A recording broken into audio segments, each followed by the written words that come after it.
ನೀರಿನಲ್ಲಿ ಮುಳುಗಿದ ಬೈಲಹೊಂಗಲ. ಮಳೆಗೆ ಟವರ್ ಧರೆಗೆ ವಿದ್ಯುತ್ ನಿಲುಗಡೆ, ಹಾರಿ ಹೋದ ಹಂಚುಗಳು, ಉರುಳಿ ಬಿದ್ದ ಮರಗಳು.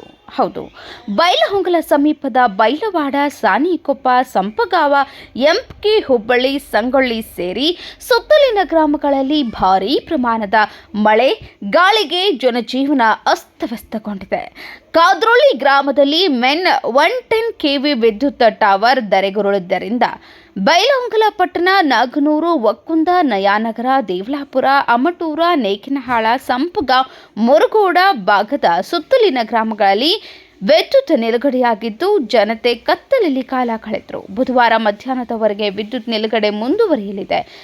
ಗುಡದೂರು ಗ್ರಾಮ ಸೇರಿ ಹಲವಾರು ಗ್ರಾಮಗಳಲ್ಲಿ ಗಾಳಿ ಸಹಿತ ಆನಿಕಲ್ಲು ಮಳೆ ಸುರಿದಿದ್ದು ಮರಗಳು ಉರುಳಿ ಬಿದ್ದಿವೆ. ಮನೆಗಳ ಮೇಲಿನ ಹಂಚುಗಳು ಹಾರಿ ಹೋಗಿ ರಸ್ತೆಯಲ್ಲಿ ಬಿದ್ದಿವೆ. ಪ್ಲಾಸ್ಟಿಕ್ ಬಕೆಟ್ ಮತ್ತು ಬುಟ್ಟಿಗಳು ಗಾಳಿಯ ರಭಸಕ್ಕೆ ಹಾರಿ ಗಾಳಿಯಲ್ಲಿ ತೇಲಾಡುತ್ತಿದ್ದವು. ಟ್ರ್ಯಾಕ್ಟರ್ ನಿಲ್ಲಿಸಲು ನಿರ್ಮಿಸಿದ್ದ ಶೆಡ್ಡುಗಳ ಮೇಲಿನ ತಗಡುಗಳು ಹಾರಿ ಹೋಗಿ ಮರಗಳಲ್ಲಿ ಸಿಕ್ಕಿ ಹಾಕಿಕೊಂಡಿವೆ. ದನಕರುಗಳಿಗೆ ಸಂಗ್ರಹ ಮಾಡಿದ ಮೇವಿನ ಬಣವಿಗಳು ಉರುಳಿ ಬಿದ್ದಿವೆ. ಹೊಲಗಳಲ್ಲಿರುವಂತಹ ಮರಗಳು ಮುರಿದು ವಿದ್ಯುತ್ ಕಂಬಗಳ ಮೇಲೆ ಬಿದ್ದು ತಂತಿಗಳು ಹರಿದು ಕೆಳಗೆ ಬಿದ್ದಿದ್ದು ವಿದ್ಯುತ್ ಕಂಬಗಳು ಬಾಗಿವೆ. ರೈತರಿಗೆ ಮತ್ತು ವಿದ್ಯುತ್ ಇಲಾಖೆಗೆ ಅಪಾರ ನಷ್ಟ ಉಂಟಾಗಿದೆ. ಕಾದ್ರೋಳಿ ಗ್ರಾಮದ 110 kV ವಿದ್ಯುತ್ ಟವರ್ ಧರೆಗುರುಳಿದ್ದರಿಂದ ಬೈಲಹೊಂಗಲ, ಮುರುಗೋಡ, ಸಂಪಗಾಂವ್, ನೇಕಿನಹಾಳ ಸುತ್ತಲಿನ ಗ್ರಾಮಗಳಲ್ಲಿ ವಿದ್ಯುತ್ ನಿಲುಗಡೆಯಾಗಿದ್ದು ಬುಧವಾರ ಮಧ್ಯಾಹ್ನದವರೆಗೆ ವಿದ್ಯುತ್ ಪೂರೈಸಲು ಪ್ರಯತ್ನಿಸಲಾಗುತ್ತಿದೆ. ಕಾದ್ರೋಳಿ ವಲಯದ ವಿದ್ಯುತ್ ಟವರ್ ದುರಸ್ಥಿತಿಯಾಗುವ ಸಂಭವವಿದೆ.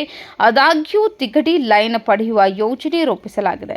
ಕಾದ್ರೋಳಿ ಟವರ್ ಮರುಸ್ಥಾಪಿಸಲು 4-5 ದಿನಗಳ ಸಮಯ ತಗುಲಲಿದೆ. ಹಿಂದೆಂದೂ ಆಗದ ತೊಂದರೆಯಾಗಿದೆ. ಸಾರ್ವಜನಿಕರು ಸಹಕರಿಸಬೇಕು.